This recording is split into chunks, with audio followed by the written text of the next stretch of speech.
I'm going to share a little bit about what life was like in the 40s and 50s, living on a huge cattle ranch, no running water, no electricity. And if you want to learn more about the Native Americans and Lewis and Clark in the Bitterroot, all those stories you'll hear.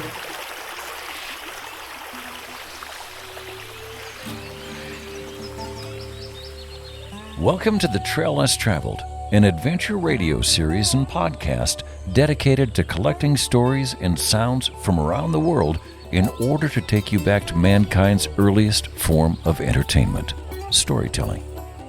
This episode was recorded on location in collaboration with Explorer Maps.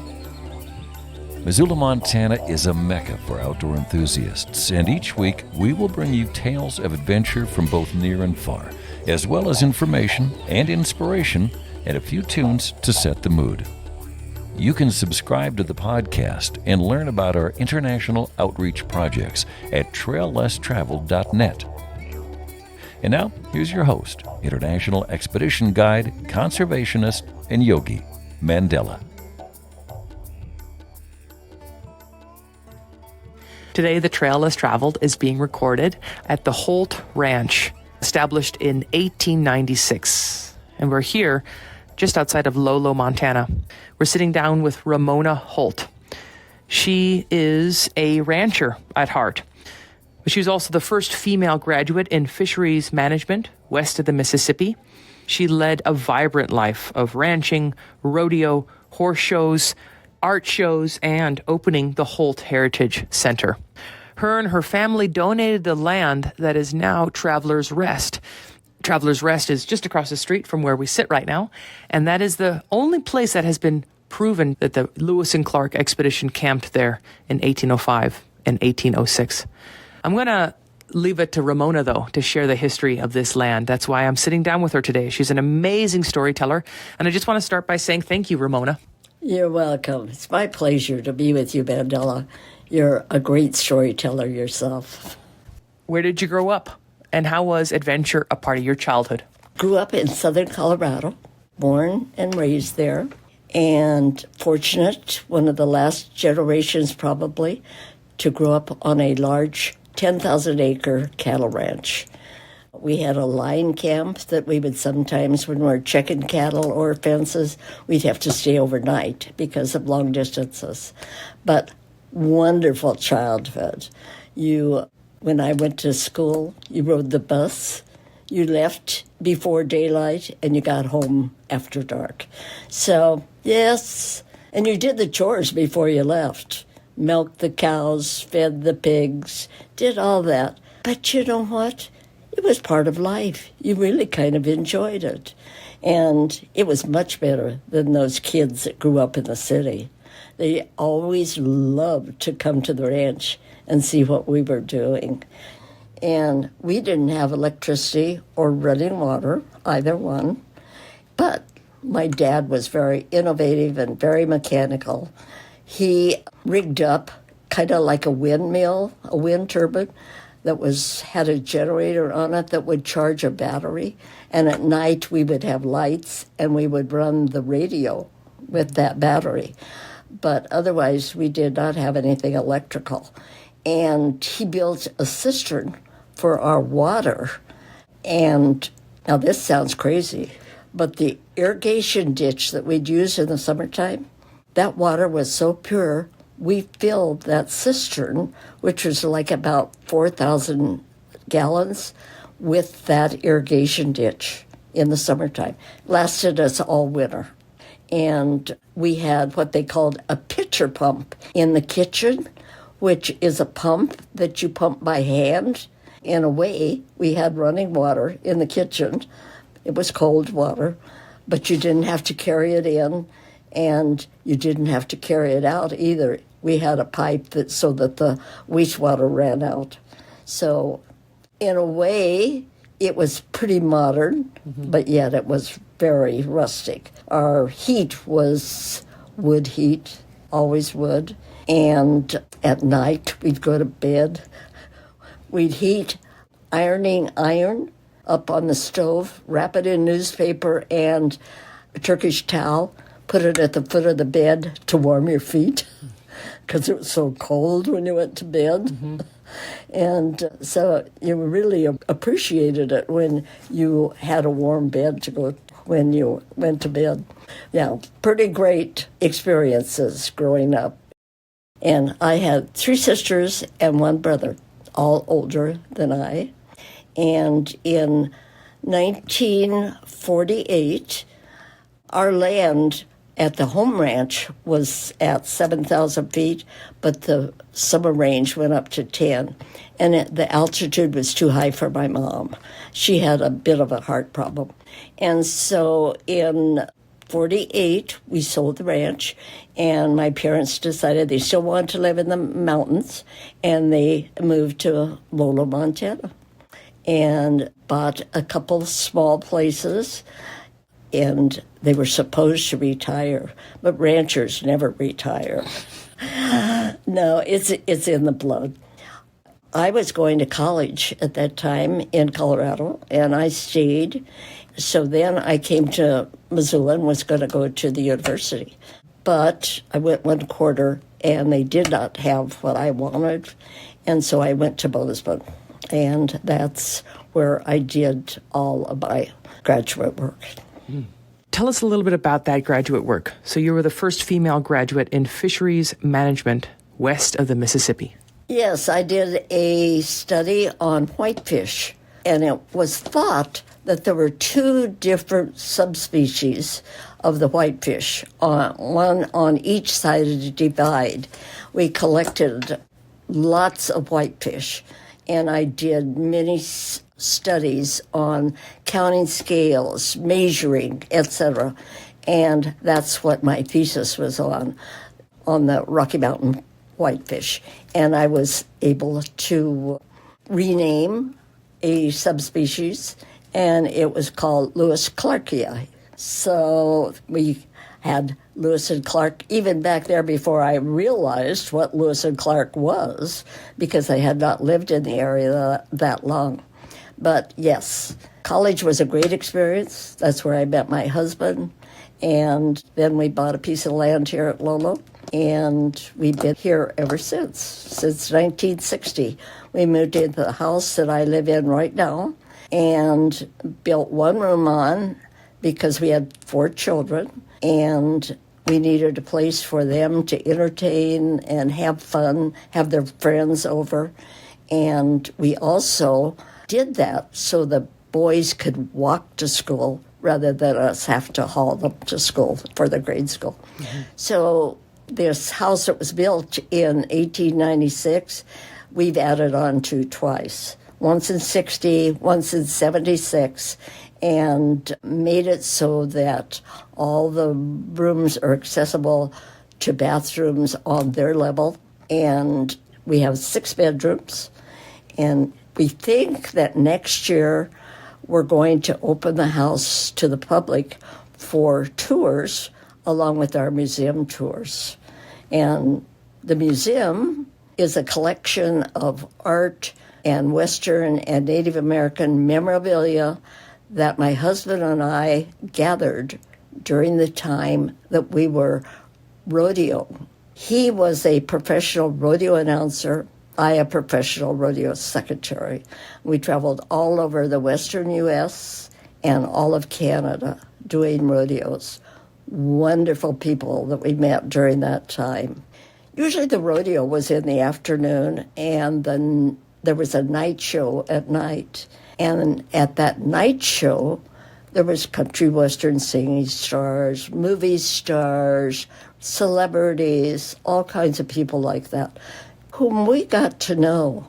My husband was not bashful, and he would ask them for a pair of boots. In our personal museum, we have a huge collection of boots given to us by celebrities. Probably our most valued pair of boots is from President Ronald Reagan. And everybody says, "How did you get those?" I said, "You just ask." And I told him, I said, "No, I don't want a pair of those polished up fancy boots. I want a pair that you really wore on the ranch." And if you come to the museum, you will see that. They have been worn. They're pretty well scuffed up. So you know that he did enjoy them and wear them at his ranch in California. And I was on many boards of nonprofits. They're always looking to raise money. And we had a lot of friends who were artists. And we said, okay, we'll get a group of artists together and we'll have an art show to raise money. And Bill will auction off the art. And we did that. We started with a show in Missoula, and it was invitational. Not any artist could come. They had to be invited. Mm-hmm. And I figured over the years that we did that, we raised over $150,000 for this one nonprofit. We got so well known that people were flying us to do shows for them. Two of our biggest shows were in Casper, Wyoming, and one in El Paso, Texas. So we called it our dog and pony show. We had 6 artists that would go with us. Another chapter, and with that, during all this time, we were raising Longhorn cattle on the ranch. And our oldest son, he never wanted to go to rodeos. He always stayed home on the ranch. He was always a rancher. So he took care of the cattle. And actually, when he grew up and after he'd graduated from college, from Bozeman, in our travels, we bought a ranch in Alberta. And he went up there as soon as he graduated college. He was there for 30 years on the ranch. One day he called me and said, Mom, I think I'm ready to come home. So he came home, and he's on a ranch just up a mile from us that we had also. Talking about the Longhorns, we had a girl that worked for us when we had a supper club that we had built right onto the ranch. And she worked for us, but she also went to school and was a school teacher. She went to Australia and taught. So we went down there to visit her. During those travels, we realized the need for another breed of cattle in Australia. Their most prevalent breed was Brahmas or Brangus, and they have a terrific tick problem. You would find Brahmas that were covered with ticks, and it would pull them down. They'd be skin and bones if they're out on the range, so they couldn't treat them. So we decided, I think Longhorns would be a good fit for Australia. So we got home, and we got into the process of being able to export cattle to Australia. So we picked 4 head, 2 females and 2 males, and we quarantined them at the ranch for 6 months. We quarantined them in Illinois for 6 months. They were flown to Cocos Island off the west coast of Australia, there for 6 months. And then we had the debut of them in the cattle country of Eastern Australia. And we were guests of the government. First people to ever export Longhorn cattle to Australia. So they had 3 different shows for us where we took the cattle and showed them. And well received. Some of those ranchers from the outback, we had a guest book for them to sign, and some of them could not read or write. We said, it's okay, just put your X. But wonderful people. They knew a lot about cattle, and they were very excited about it. And they are still, other people have exported since then. We exported semen, and so they become very, very common in Australia now. So we're happy to have been able to do that. Not very often that you could be a first to do anything in these times. So with that, we raised 4 boys. All 4 of them graduated college in different professions: rancher, attorney, AI expert way back when it was hardly known, and a podiatrist. And they've all retired now and are doing their own thing. 3 of them are in Montana and 1 is in Australia. They're not very prolific, though. We only have 2 grandchildren. Not like we were. But, you know, it's been great being here in Lolo. Wonderful people. We are so happy that we were able to maybe make a difference in the area. And when we came, we were one of the younger ones in the area.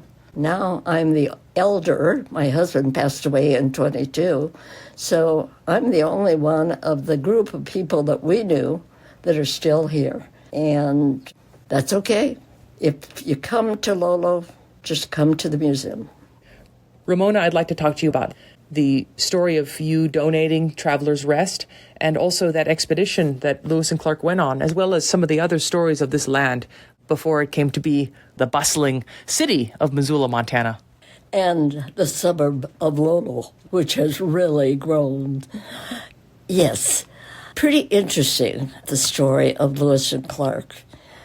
There was a monument that the Heritage Association had designated at this spot as a National Historic Landmark, but it was down where Lolo Creek goes into the Bitterroot. That's where they first thought they had camped. Well, we found out later that they never camped in lowlands like that. It was more up with a vantage point where they could see around them.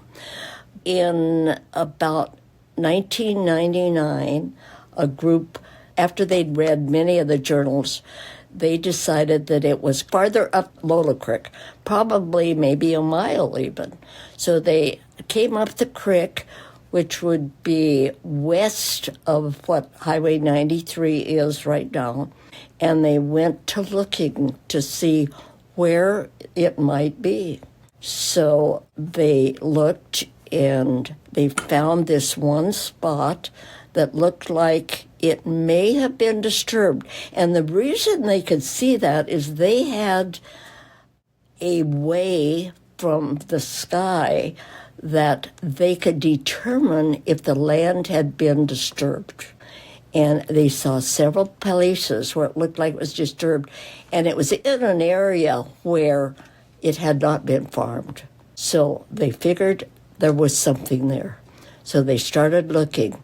In this one area, they started looking for mercury, and they found traces of mercury. And you say, why mercury?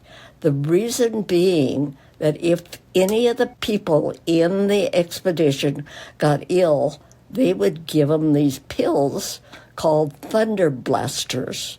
They were mainly mercury. And what they did is they purged their whole system. So no wonder it didn't kill them, but they were so tough that it purged their system and they got well. Lewis and Clark always set up their camp in the von Steuben method, the military method of setting up a camp.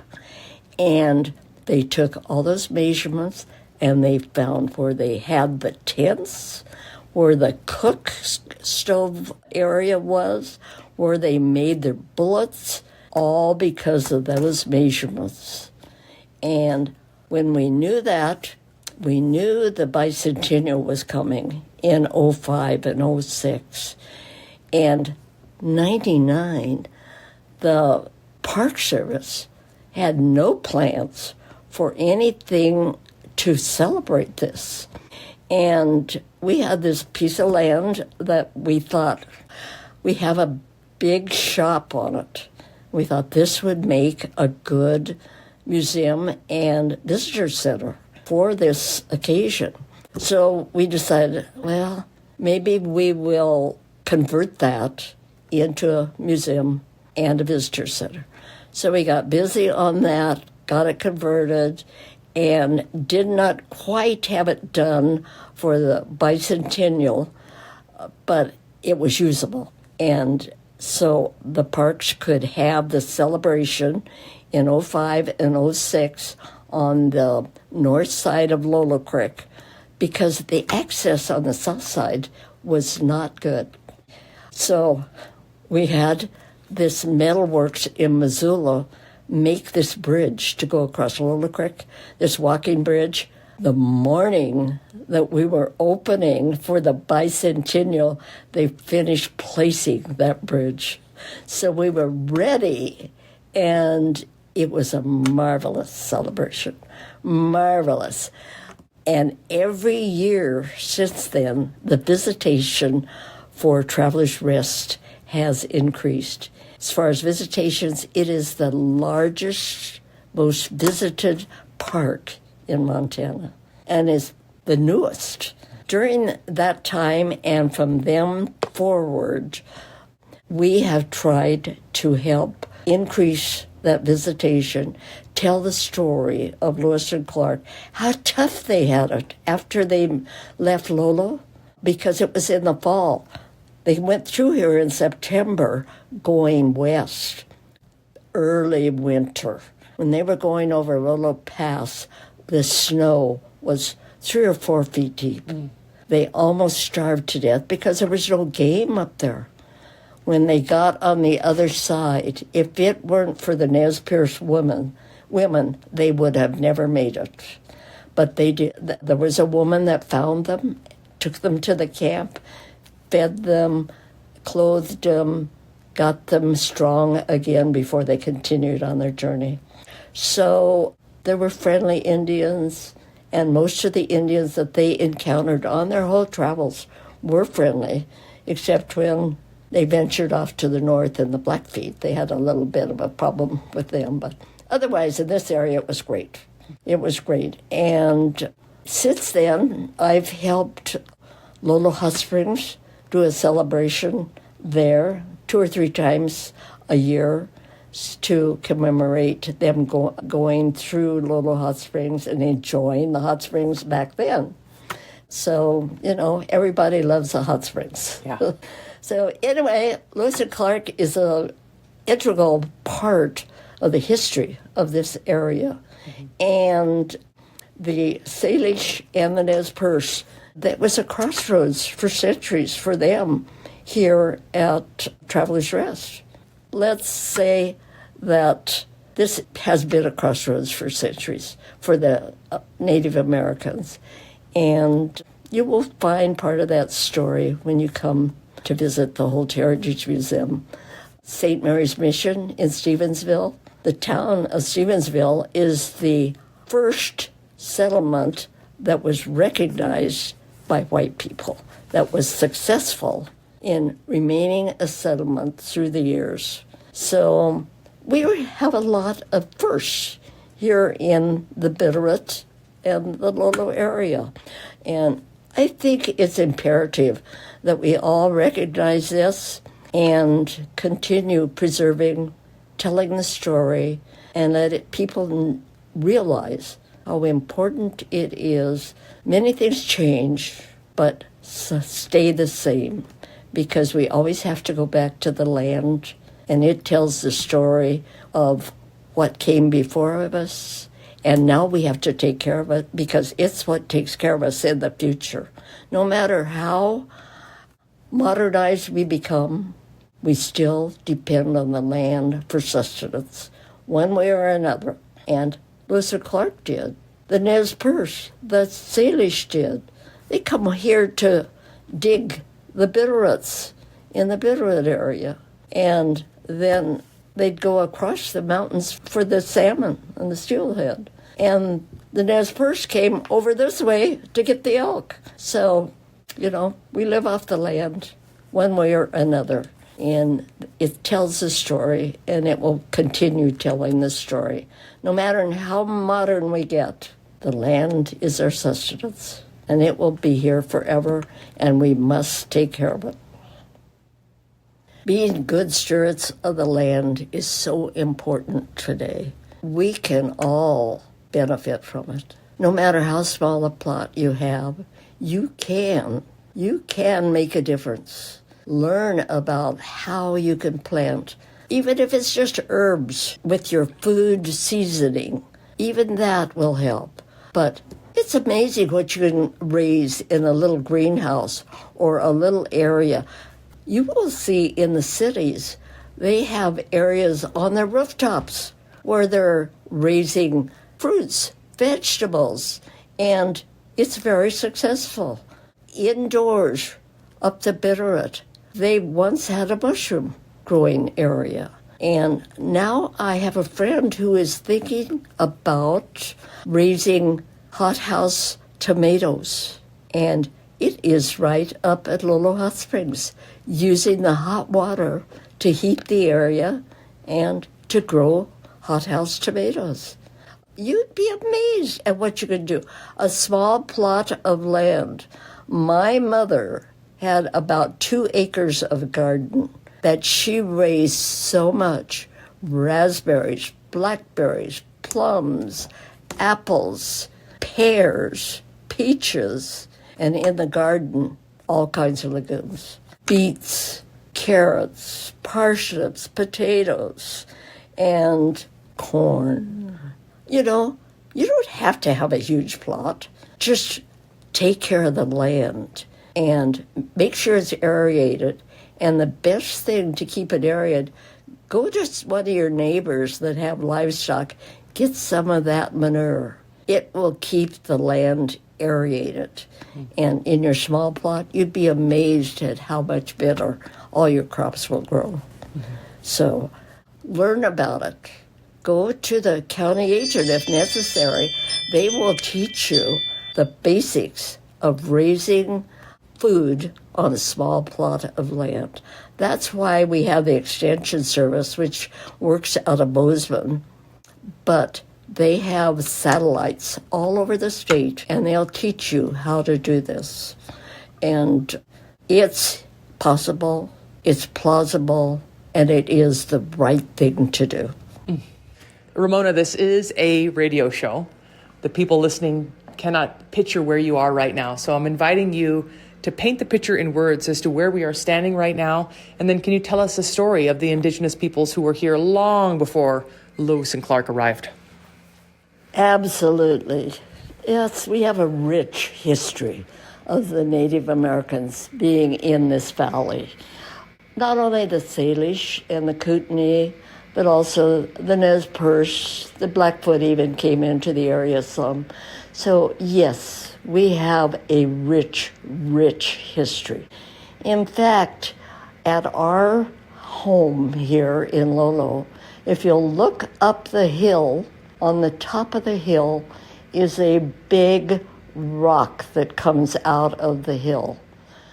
When my boys were growing up, they would go up there playing, and they found many arrowheads in that area. And the story goes that that was a lookout for the Indians. And it was a great vantage point. You could see up Lolo Creek, and you could also see up and down the Bitterroot. So yes. Now within the museum, we have a collection of native memorabilia that we have gathered from both Canada and the U.S. It's mainly Plains Indians, and it is beadwork, skin work, dyed rugs, and all kinds of art that artists have done about the natives. And we even have a showcase of Alaskan art and toys that have been made for the children. And it's all made out of bone and fur items. Another thing that you will see that is becoming a dying art is moose hair tufting. It's a type of art that they take moose hair and dye it and make flowers or even animals, but mainly the most common thing is flowers on a dark background. It's becoming a lost art because it is so time-consuming. The younger people don't want to take the time, but it is wonderful. Anyway, we do have moose hair tufting from Alaska and also from the Northwest Territories of Canada.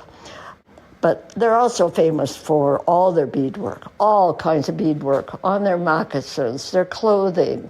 The Blackfeet had a custom of the younger girls, when they become of age, usually the grandmother makes them an overblouse to wear for their party. when they celebrate that they're coming of age. And this overblouse is made of the dentilium of the cowdrey snail. And they're different lengths. This dentilium, they're different lengths. So the grandmother would take those and size them and sew them by hand in rows and cover this whole blouse. And sometimes it would take them a couple years to make it, in time and in collecting the shells. Now that's the Blackfoot. The Crow Indians, they decorated their clothing with the elk teeth, the eye tooth of the elk. Very, very decorative. And today they have gotten smart and they are making them out of a synthetic, like plastic. But the originals are the eye tooth. And the little girls' dresses were usually all beaded. It was the adult ladies that had the elk teeth. Also, there's a buckskin shirt that is very ornate. Usually it is maybe painted on, but also beadwork on it with a lot of fringe. And this particular type of shirt that you will see in the museum is called a Polywog shirt.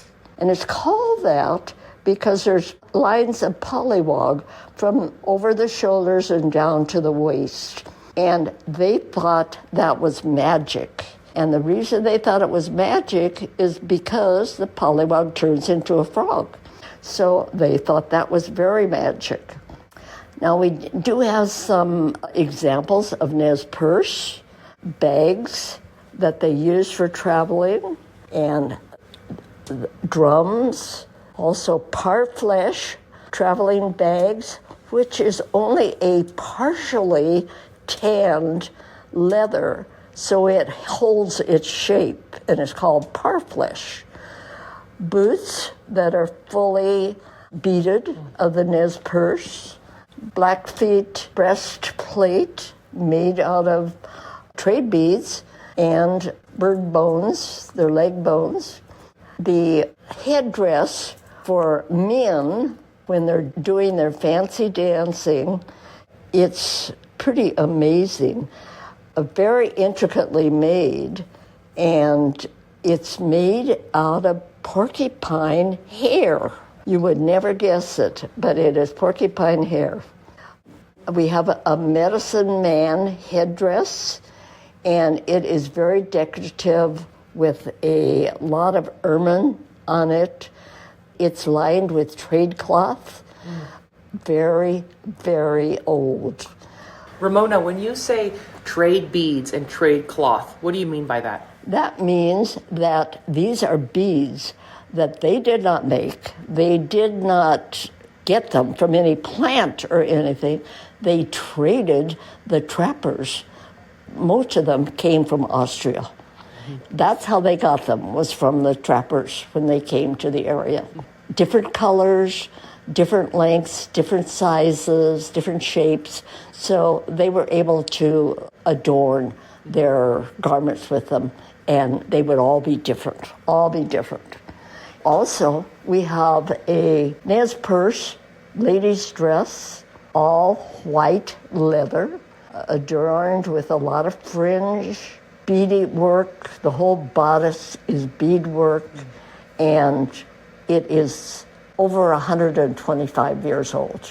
You'll say, how did they keep that so white? And I know they wore it a lot. And how they kept it white was cornmeal. You rub that cornmeal on that, and it absorbs all that dirt and the oils and keeps it white. Amazing how well they preserve things. So we have a great cross-section of memorabilia here, but not what we once had. But you'll find all types of beading, all sizes, shapes, heights of moccasins, modern beading, which would be anything glistening like this, And then all the old type beads that you will see, mins, and over in this one, there is one pair of a little higher boots, and yes. Ramona, I just have to ask, there's a few pipes here. Mm-hmm. Can you tell us a little bit about those pipes and what they may have smoked out of those pipes? Yes. It depended on what they had in the area of what they smoked in it. Sometimes they traded for tobacco from the trappers that came through, but otherwise, if they ran short, they would use things like sage and different herbs that they would pick from the forest. Like kinnikinnick. Yes. So they weren't too particular. They smoked whatever they had. Yeah. Uh-huh. And very innovative. And you'll find all kinds of cradle boards. And one unique cradle board that most people don't ever think of, and they were called moss bags. And the reason they were called moss bags, that was used for the newborn babies, and they would fill up with moss, and that would absorb all of the moisture from the baby and keep the baby dry. And they were laced up really tight, so they couldn't move around. And you'll see crow saddles and the woman's saddle. I've had people ask me, well, why did they have two horns? I said, the women did all the work. They carried all of the supplies, the food, the teepees, everything. So they had to have places to tie it on. So we have a new saddle, and we have a saddle that has been used. And we have the story of the lady that used it. And they were very basic. And you think, I think that I would get a little tired sitting in that. Well, they did put a rug over it so that they did have some padding in the saddle. But otherwise, they're pretty basic, not much to them. For someone out there listening who wants to come and visit the museum, how can they learn more? When are you open? At the present time, we are open by appointment only. And if you'll look on the internet, you'll find the Holt Heritage Center with our phone number, our website, all of our contact information. And if you'd like, our phone number is 406-273-6743, and you can book a tour. And you'll probably have to deal with me. Ramona, you have seen a lot of change in this valley, and it continues to change as more and more people move here. The only constant is change. I'm asking, what advice do you have for whoever's listening out there to make a collective effort to take care of this place as it continues to grow? I urge everyone to preserve what is here, save what is on the land. Don't try to change what has been here for maybe a couple hundred years, at least 150, and do be good stewards. If you build something, build it to last. Make it compatible with the area. Add to the story. Yes, maybe you want a big castle, but that doesn't fit. Let's keep the landscape looking like it is what we love, what we'll enjoy, and generations on beyond us will enjoy and appreciate. Ramona, can we end your show with 3 bits of advice on life? Well, my advice on life is, this is what I tell everyone. They say, how have you lived as long as you have? I said, you know what? Today, I get up in the morning with a project. I have a project in mind that I'm going to do, and I approach the whole day with a positive mental attitude. And I'll tell you something. If you do that, you're going to have a great life. You're going to make a difference in your community, and you're going to enjoy it. So that's my recipe. And if you go by it, I think you'll have a great life. May I ask how old you are? I am 92 going on 93. When's your birthday? August 28th. That's a nice time of year to celebrate. Yes. Well, thank you so much for your time and energy joining me here today on the Trail Less Traveled. Well, it's been my pleasure. Thank you. I hope you enjoyed it.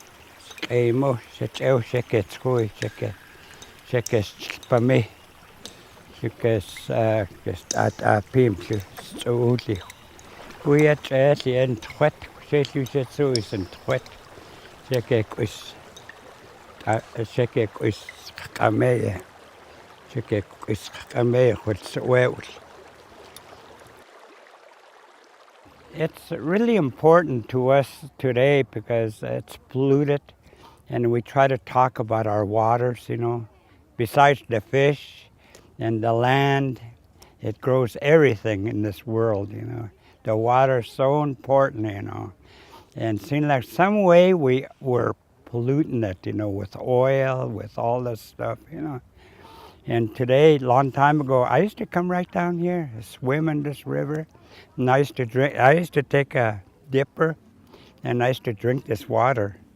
Today, you can't even go down there and drink that water because, you'll get sick from it. So the water is really important to all of us, not just to Indian people, to the whole world.